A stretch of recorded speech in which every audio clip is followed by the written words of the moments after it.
pour parler de l'évolution des business models. Et on a deux invités, du coup. Bonjour Eric. Eric Bouel, président des Textiles de Charlieu.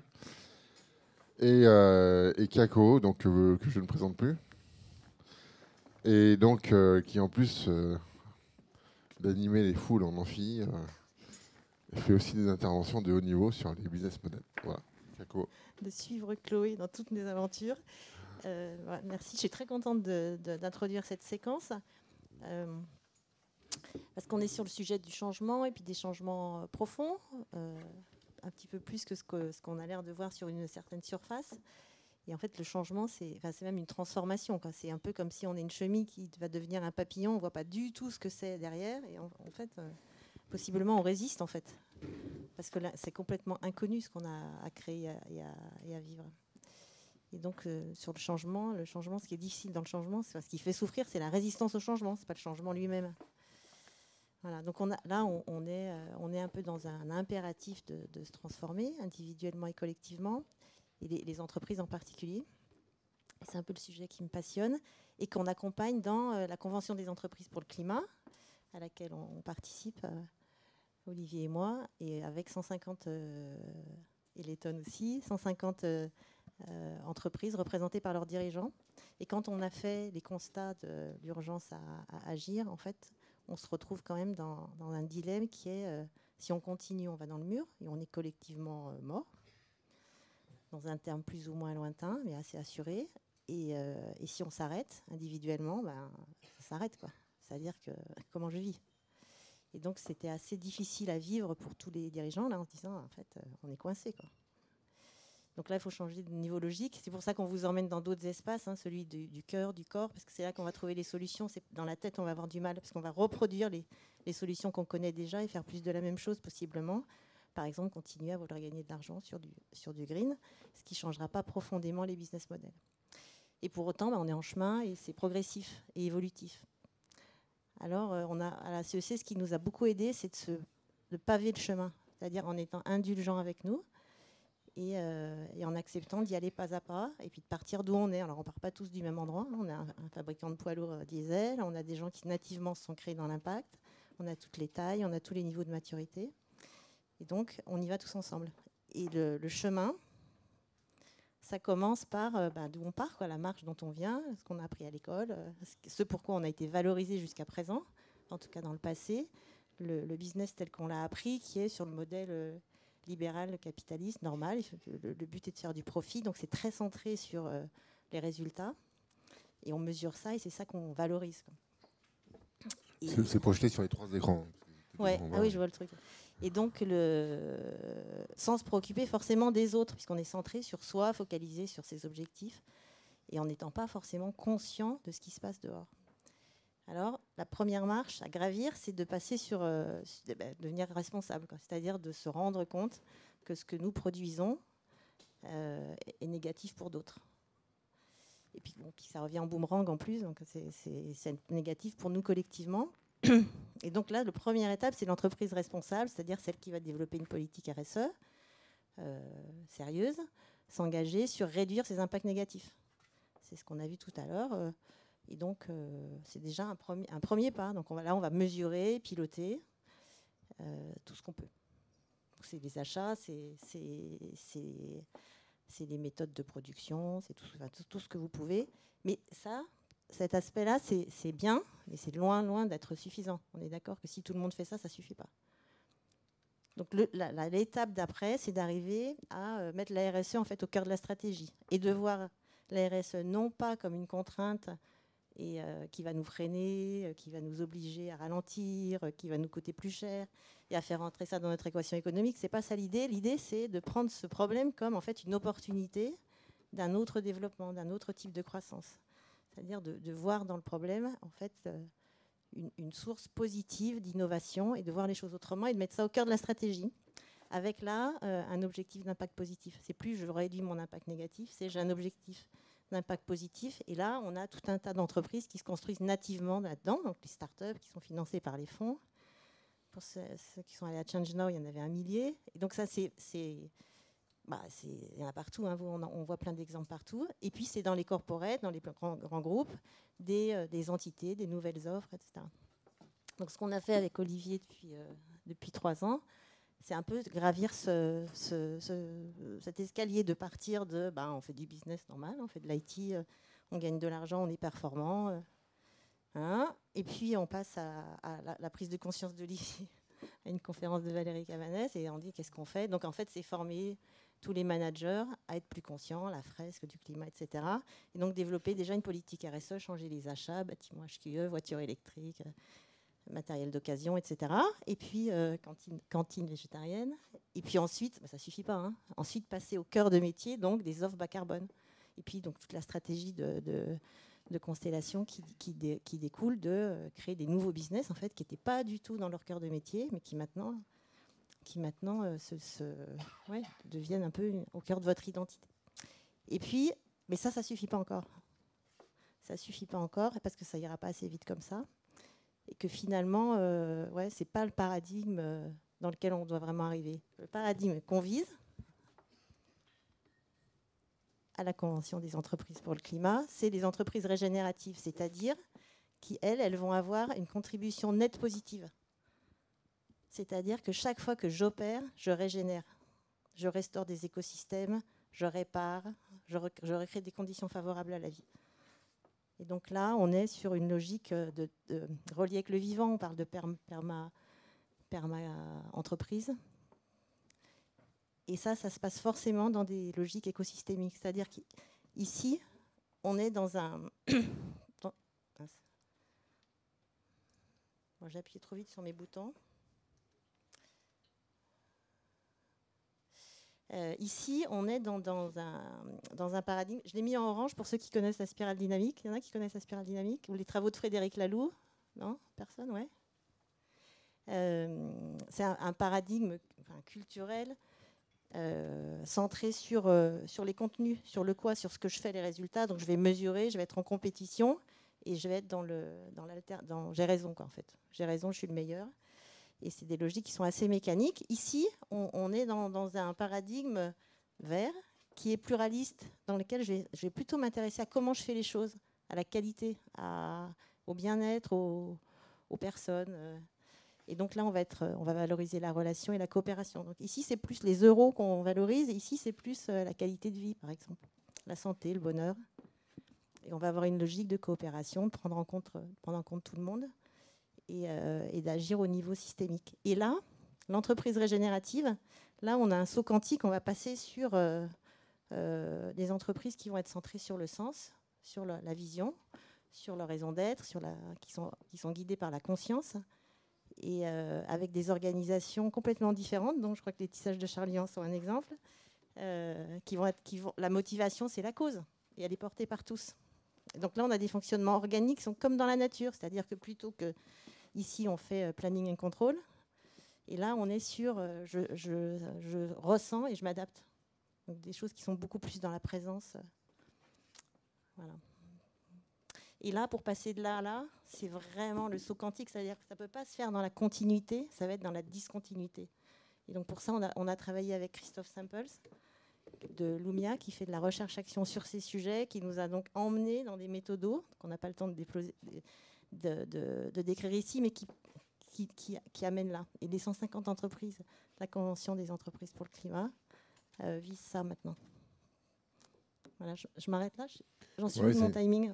C'est pas mal, Kako. On est pas mal. On peut peut-être prendre une ou deux questions. Est-ce qu'il y a des gens qui veulent... Vas-y, prends...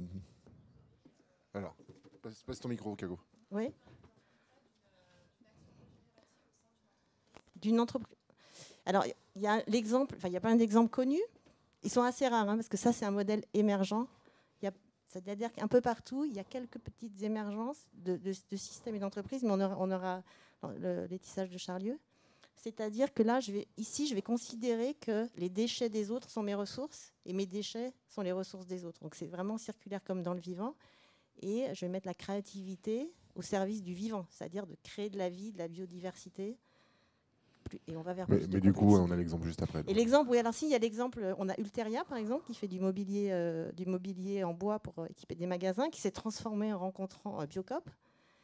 Et eux, ils ont créé tout un écosystème, c'est-à-dire que maintenant, chez Ulteria, c'est en Bourgogne, il y a une école Montessori, il y a un potager, c'est un tiers-lieu, vous pouvez venir. Et en fait, ils ont revu toute leur logique d'écosystème, c'est-à-dire qu'ils ont embarqué leurs fournisseurs, leurs clients, les familles, tout ça. Tout le monde est dedans. Il y a Interface, dont on a déjà parlé, fabricant de moquettes.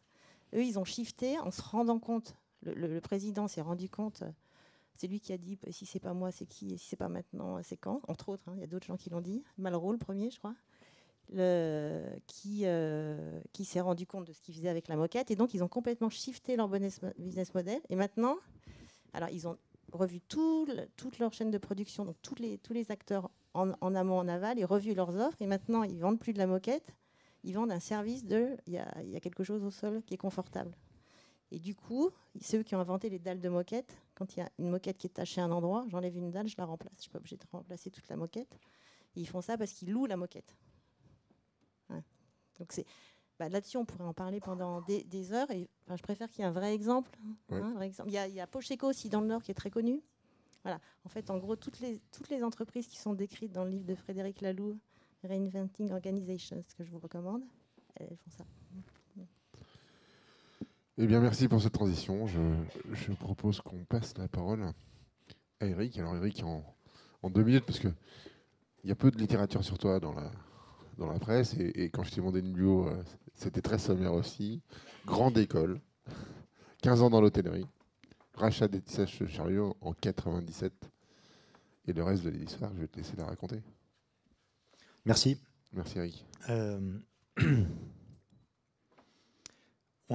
Si on regarde le schéma qu'on vient de voir, je vous présente en quelques mots les tissages de Charlieu. Donc PME, du textile, on est situé à Charlieu. Charlieu, étymologiquement, 3500 habitants, ça veut dire cher lieu. On fait la fête de la corporation des tisserands depuis 500 ans, depuis 1540. Et notre entreprise existe depuis 1902, je l'ai reprise en 97.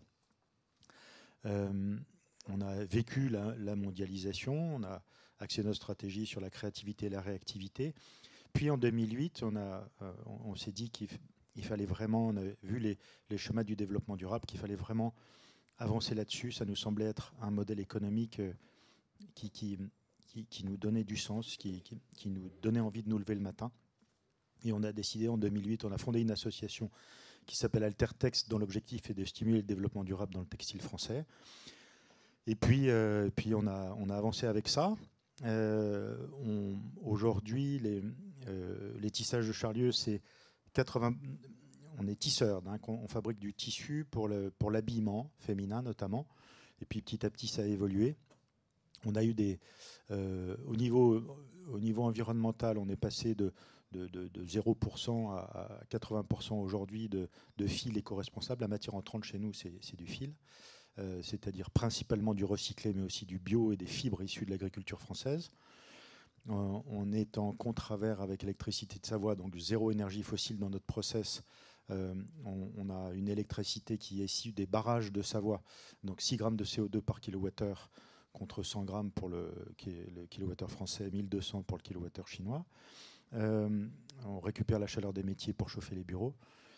Et au niveau humain, on a cette idée un peu inspirée par l'entreprise libérée, mais enfin avant que le bouquin d'Isaac Getz ou de Frédéric Laloux ne soit édité, on avait cette intuition que évidemment la richesse c'est celle des personnes qui travaillent avec nous et de leur laisser l'opportunité de pouvoir grandir dans notre entreprise. Et donc il y a des intra-entreprises qui sont nées depuis 10 ans, des étoiles en coton bio. L'histoire est significative, elle nous a beaucoup fait grandir. Sophie Badeau, technicienne d'armurage, elle ne parle pas anglais, elle ne connaît rien au commercial. On vend des rouleaux de tissu, elle se dit ouais mais c'est dommage, on a fait des produits pour des étoiles, ça n'a pas marché, on pourrait le faire. Donc allez-y, occupez-vous-en. Elle crée une marque qui s'appelle l'Étole, L-E-T-O-L. Je vous invite à aller voir sur Internet, même si elle ne vend pas sur Internet, elle s'y refuse pour ne pas violer la confiance des magasins qui lui font confiance, préserver ce lien et cette confiance. Et elle vend ses étoiles dans 450 boutiques et 23 pays et fait 10% de notre chiffre d'affaires. ensuite des ceintures qui s'appellent le tonnerre de belt, ensuite des sacs, des packaging textiles fabriqués en matière recyclée et qui aujourd'hui sont en train d'exploser puisque grâce à ça, mais on en parlera, on a signé un contrat de réindustrialisation avec Auchan où ils vont évacuer tous les sacs en polypropylène fabriqués en Asie pour les remplacer par des sacs en textile recyclé, tissés chez nous, confectionnés chez nous, avec du fil qui est aujourd'hui acheté en Espagne, la matière provient de chutes de production des grandes zones mondiales de textile, mais qui demain, petit à petit, viendra de matières qu'on va récupérer en France, les vêtements que vous achetez en France. Vous m'entendez bien là, ça va les matières que vous... nous, ici, chaque fois qu'on achète un vêtement, il y a 96 chances sur 100 pour qu'il soit importé. Et chaque kilo de vêtement que vous achetez, il génère 58 kilos de CO2. C'est une étude Cycleco qui date de 2019. Et si vous le fabriquez, on parle de décarbonation, si vous le fabriquez en France et que vous le commercialisez en circuit court et que vous utilisez de la matière recyclée, vous divisez par 10 l'empreinte carbone par rapport à ce kilo moyen. Donc il est à 5,5 kg au lieu de 58 kg de CO2. On divise par 10. Vous vous rendez compte ? On se dit péniblement comment on va faire pour diviser par 3. Et là, tout de suite, on est capable de diviser par 10, instantanément. Et c'est ce que nous sommes en train de faire dans le textile. Et on va voir que finalement, c'est possible et qu'il y a plein de solutions. Et effectivement, la techno, elle est là pour accompagner tout ça et on a besoin d'elle pour plein de choses. Donc, les tissages de Charlieu, c'est ça. Je voulais vous partager quelque chose dans ce schéma qui est évidemment très, très inspirant. On n'a pas compris ça tout de suite. Premier choc mental, enfin choc du cœur, c'est les 3 cercles du développement durable en 2008 qui nous ont conduits à aller vers ça. Et puis petit à petit, on a avancé en allant plus loin. Et ça, je veux vous le partager, c'est même l'essentiel.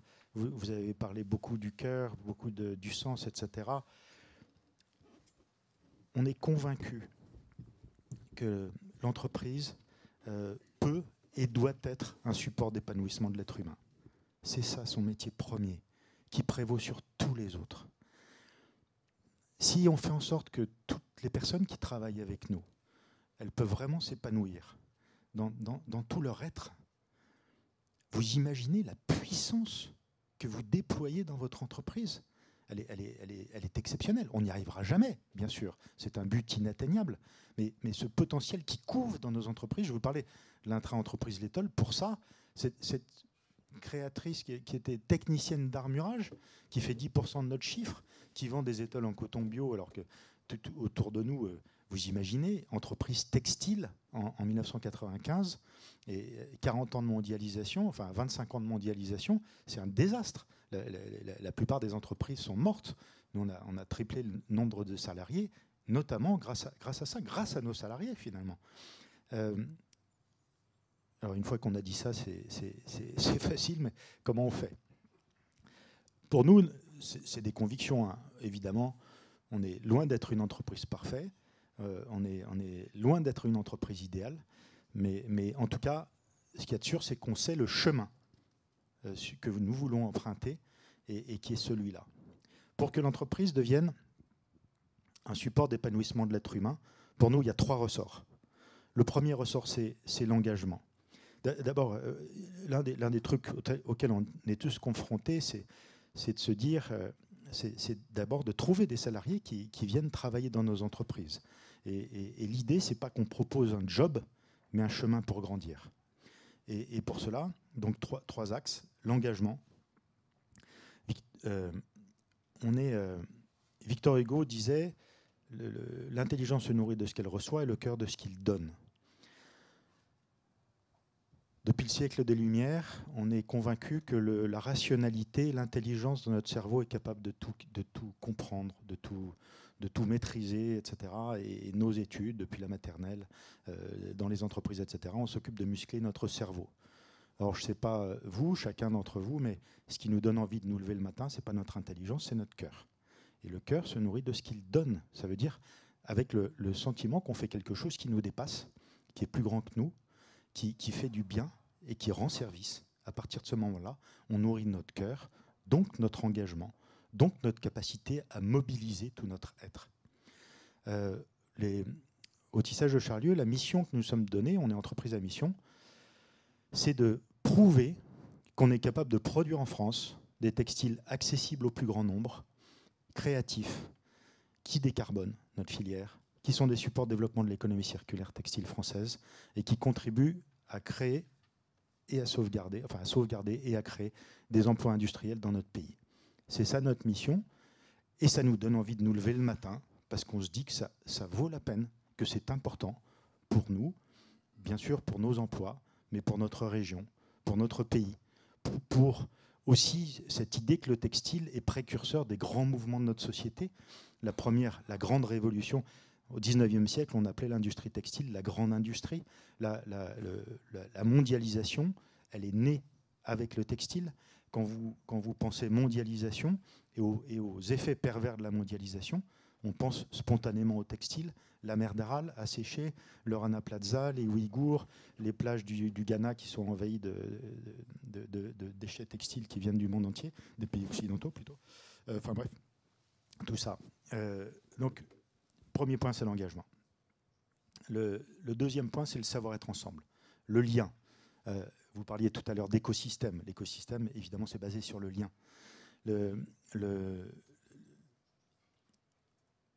Françoise de la comptabilité, en 2015, donc notre métier, c'est de faire des tissus créatifs, des produits créatifs textiles. On a écrit la vision et notre entreprise et les valeurs, et elle nous dit ça serait bien qu'on ait une devise. Je dis bon, très bien. Et donc elle nous sort la devise qu'elle avait inventée, tissons ensemble de jolis liens. Notre métier, c'est d'acheter du fil et de l'assembler pour en faire du tissu ou des objets confectionnés. Mais le plus beau tissu qu'on peut faire, évidemment, c'est les liens qu'on tisse entre nous, avec nos clients, nos fournisseurs et toutes les personnes qui croisent notre route, comme vous aujourd'hui.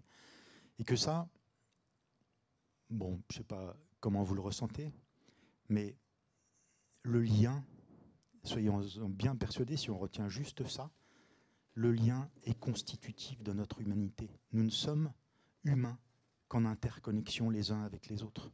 C'est l'essence même de tout ce qui motive, enfin l'un des points essentiels qui motive notre vie et notre envie de nous lever, parce qu'on est en lien avec les autres, avec l'autre. Et que l'entreprise est un extraordinaire support de construction du lien, parce que nos copains, on les choisit, nos collaborateurs, enfin oui, on les choisit, mais ceux qui arrivent dans l'entreprise, ils ne choisissent pas les gens qui sont autour d'eux. Et donc, il faut les accepter avec leur talent et leur fragilité et essayer de faire en sorte de pouvoir construire avec eux. Et donc, le savoir-être ensemble est un point clé. Et le troisième, évidemment, c'est le savoir-faire. C'est ce qu'on vient acheter chez nous. C'est ce qu'on vient acheter dans toutes nos entreprises. Mais ce savoir-faire, en tout cas, pour nous, au Tissage de Charlieu, comme on le voit, cette idée de fait de la corporation des tisserands depuis 500 ans, de notre entreprise qui est entreprise du patrimoine vivant, de ces savoir-faire qui se perpétuent et qui se modernisent et qui vont de l'avant. On va le voir après pourquoi on a réussi à prendre ce contrat avec Auchan. C'est cette fierté de se dire qu'on est capable de produire ce que nous consommons dans notre pays. Et que ça, c'est une grande fierté. Et un grand besoin pour notre pays également. Et ça, je crois, c'est évidemment c'est sûr, c'est le pourquoi. C'est lui qui nous guide. Et à partir du moment où on a trouvé le pourquoi, le reste suit. Ça suit tout seul, puisque finalement, les décisions qu'on va prendre au quotidien dans notre entreprise, elles vont être guidées par ce pourquoi. Et on va trouver naturellement des solutions qui vont nous permettre de créer du business. En l'occurrence, notre entreprise va doubler de taille dans l'année qui vient grâce à ces contrats qui sont nés finalement en 2008 avec cette volonté d'aller dans le développement durable. Donc, on a développé un robot, ça fait 4 ans, un robot qui, vous mettez un tissu d'un côté, il y a un sac qui sort de l'autre. Donc ça permet, on multiplie par 40 la productivité. Donc évidemment, ça permet d'être compétitif par rapport à l'Asie et de pouvoir remplacer ces sacs en polypropylène par des sacs qui sont fabriqués en France et en matière recyclée. Donc la techno est un élément essentiel de tout ça, sinon on n'aurait pas pu y arriver évidemment, compte tenu des coûts de main-d'œuvre en France et que la confection est la partie la plus consommatrice de main-d'œuvre dans notre secteur d'activité. Donc ce contrat Auchan, donc le sens, on disait, c'est le pourquoi. Le pourquoi nous permet de nous guider dans toutes les décisions qu'on va prendre à l'intérieur de l'entreprise. Après, sur cette idée d'écosystème, on a inventé un terme, enfin, c'est un terme qui existe, perma-économie, perma-entreprise, etc. On a imaginé un terme complémentaire qui est le terme de perma-industrie. Industrie, quand on dit à quelqu'un industrie, c'est des cheminées qui polluent, c'est le taylorisme, le travail à la chaîne, la mondialisation, le gigantisme, la déshumanisation. En fait, notre inconscient collectif, c'est un peu ça. Et nous, on a le sentiment que ce n'est pas du tout ça. Que l'industrie, au départ, c'est cette idée de génie créatif de l'être humain qui est capable collectivement de se mettre ensemble pour produire plus de biens et de services qui vont faciliter la vie des gens.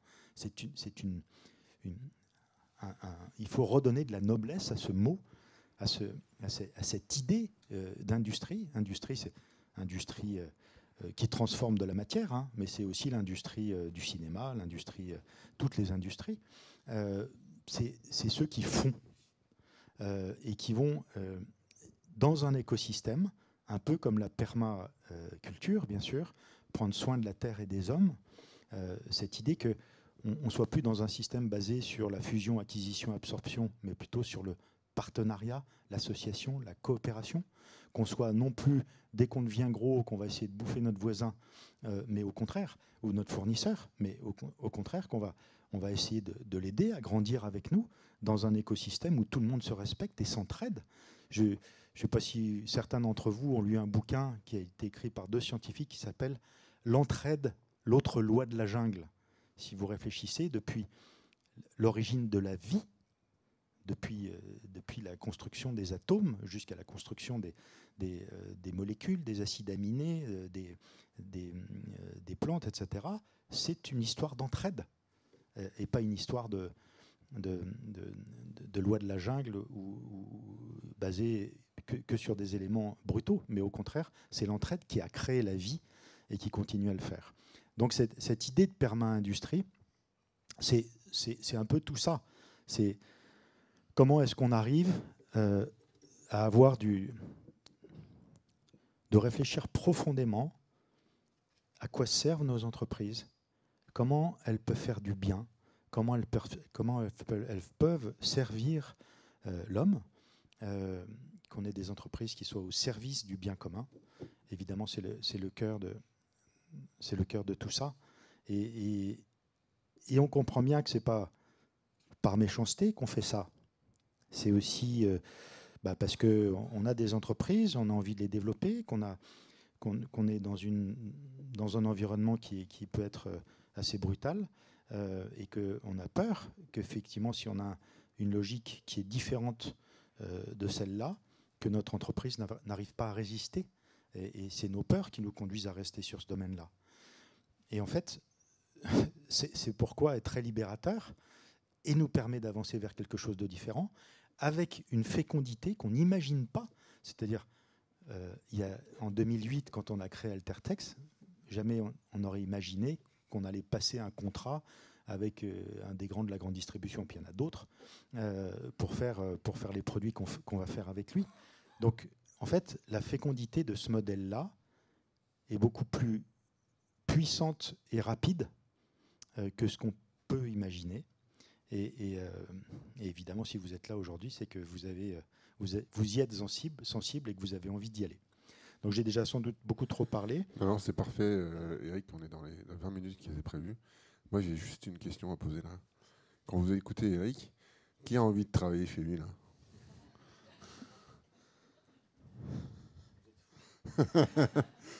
Ok, merci. Ouais, c'est pareil. Moi, c'est pareil. Du coup, est-ce que vous avez des questions?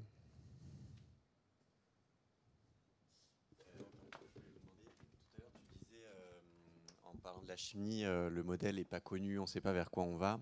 Et en fait, en vous écoutant, le modèle est connu chez vous, en tout cas. Il est connu chez Pocheco, il est connu chez d'autres acteurs.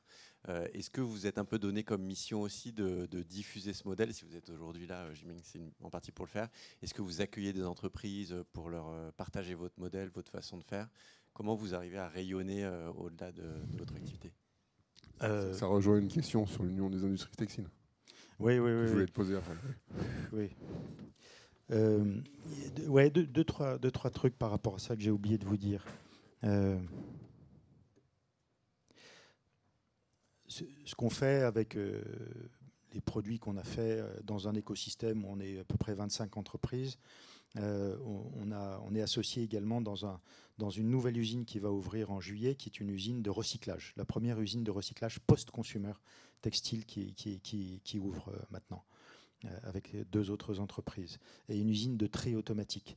L'un des sujets qu'on se dit, c'est que, évidemment, on est dans des modèles qui s'inspirent de la nature. La permaculture, ça s'inspire de la nature. La nature, c'est le maître absolu.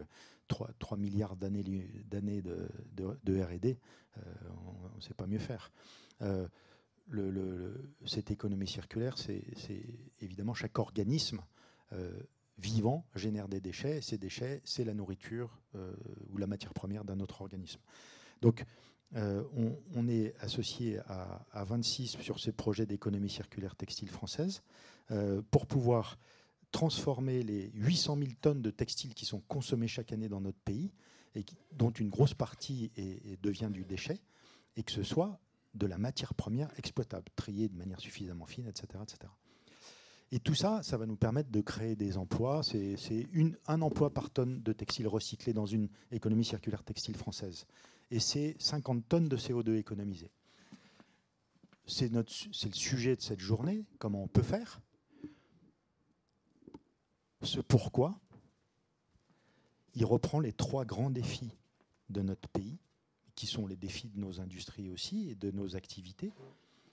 La reconquête de notre souveraineté économique et industrielle, la transition écologique et la cohésion sociale, parce qu'on n'a jamais trouvé mieux que l'emploi pour favoriser la cohésion sociale.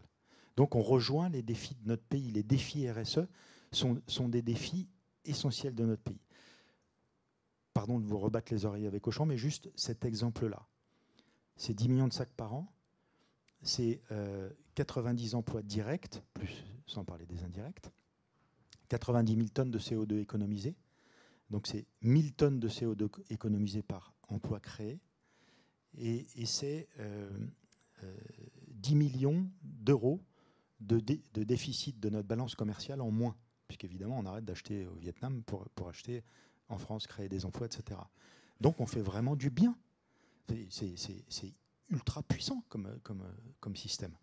Donc ça, il faut bien se dire ça. Après, comment on fait pour faire rayonner? On ne sait pas bien faire, on est une PME, on n'est pas bon là-dessus, ça c'est sûr. En fait, il faut faire comme vous avez fait pour la fresque du climat. J'ai écouté les chiffres, c'est hallucinant. En 4 ans, ce que vous avez fait, c'est fou. Donc, c'est l'essaimage par tous ceux qui ont envie d'y participer et de le faire. Il n'y a que ça qui permettra de le mettre en œuvre. On a... Avec un modèle open source. Hein, oui, exactement. Qui va avec, hein, oui, exactement. Et là, si au niveau de le lobbying et la force de conviction qu'on a pu développer avec tout ça, elle a eu un effet que vous allez voir, tout le monde, à partir de janvier 2023. Vous avez tous entendu parler de la loi AGEC, j'imagine. Il y en a qui ne connaissent pas la loi AGEC. Bon, qui connaît déjà? Vous ne connaissez pas? Non. La loi Arrêt du gaspillage et de l'économie circulaire. Et ensuite, il y a la loi Climat et Résilience. Donc c'est une loi qui avait été votée il y a 3 ans. Le décret d'application est sorti il y a 1 mois. Dans les décrets d'application qui est national, évidemment, qui concerne tous les produits, il y a un focus particulier sur le textile. J'avoue qu'on s'en est un peu occupé. Et sur le textile, à partir de janvier 2023, et pour la première fois, a priori au monde, c'est la première loi qui dit ça au monde, les gens qui commercialiseront, les marques qui commercialisent du textile en France, des produits textiles, devront marquer les étapes par pays, les pays des différentes étapes de fabrication. La Convention citoyenne, même si elle a été beaucoup critiquée, le consommateur dit moi je veux savoir d'où viennent les produits, comment ils sont faits, leur score carbone.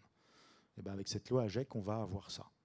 Donc le score carbone dans un deuxième temps, mais là, janvier 2023, les étapes de fabrication, vous saurez où a été confectionné votre t-shirt, où est-ce que la teinture a été faite, et où est-ce que le tricotage ou le tissage a été fait. Ça ne va pas plus loin, malheureusement, mais bon, il fallait faire des concessions. Donc, c'est aussi cette idée que si on veut décarboner, on a aussi cette idée des 5 R. Notre éco-organisme dans le textile, il donne 3 R. C'est le recyclage, le réemploi et la réparation. On pense qu'il en faut 5. Il faut rajouter relocalisation et récupération, c'est-à-dire la collecte. Et effectivement, c'est ces sujets-là qui vont nous permettre d'avancer là-dessus. Et puis, dernier point, pardon de répondre à côté de ce que vous me demandez, mais et aussi, dernier point par rapport à la techno, évidemment, dans tout ce qu'on s'est dit, et dans cet objectif-là, il y a la proximité. La proximité géographique, bien sûr, des circuits, d'un écosystème où on se connaît entre les gens qui y participent, la proximité humaine et la proximité des circuits. Et évidemment, la techno est essentielle là-dessus. Cette proximité, il faut qu'on la retrouve. Cet éclatement, enfin, la techno a largement contribué à l'éclatement des liens, etc. Et elle peut y contribuer, elle peut devenir un outil de rapprochement extraordinaire dans des circuits plus courts. Dans ce point aussi très très important, les industriels, ceux qui produisent, y compris les agriculteurs, sont les invisibles de l'économie.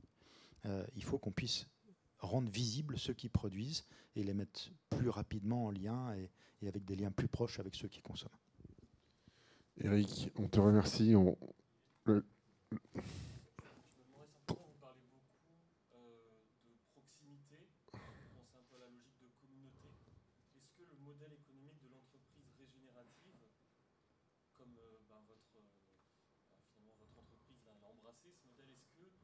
Généralisable et notamment est-ce que finalement la logique des grands groupes a encore du sens dans un modèle comme ça? C'est énorme, noté un grand groupe. Oui. C'est une question qui est il me semble, mais c'est une conviction, je ne suis pas le seul, c'est pas moi qui ai inventé ça, l'hypertrophie des organisations engendre l'atrophie de l'homme. À partir du moment où on ne comprend pas très bien à quoi... Aristote disait, à une époque, 4e siècle avant Jésus-Christ, il y avait la moitié de la population, c'était des esclaves. Il disait, le propre de l'esclave, c'est celui qui ne connaît pas la finalité de son travail.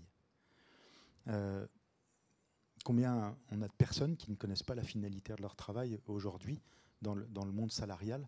À mon avis, il doit y en avoir pas mal. La PME, par la proximité, elle permet de préserver sans doute des liens qui sont plus forts. Et peut-être qu'il y a des grands groupes qui ont une logique de PME. Je sais, par exemple, Decathlon, c'est une myriade de PME, tous associés les unes aux autres dans un objectif commun. Il y a cette idée qu'on ne parle pas des structures, il faut qu'on parle avec des hommes, il faut qu'on puisse prendre des décisions entre hommes, entre personnes. Et ce lien, cette confiance, tout ça, c'est le socle de notre humanité. N'oublions pas ça. Pourquoi vous levez le matin et qu'est-ce qui vous anime dans votre vie? Et qu'est-ce qui fait que vous êtes heureux? C'est en grande partie grâce au lien. Ça, c'est le point de vue humain, perma, on va dire, et puis le point de vue aussi énergétique. On va terminer là, je suis désolé. parce qu'après il faut qu'on s'en rende en vénère. C'est le point de vue qui a été exprimé récemment par Jean-Marc Jancovici qui disait la mondialisation était le corollaire de l'énergie et la décarbonation sera le corollaire de la démondialisation. Voilà. Merci, merci, merci. Rendez-vous. Merci beaucoup Eric. On aurait pu rester. La dernière fois qu'on s'est vu, on devait rester 1 heure, on est resté 6 heures. Ça aurait pu durer 6 heures, ça aurait été pareil.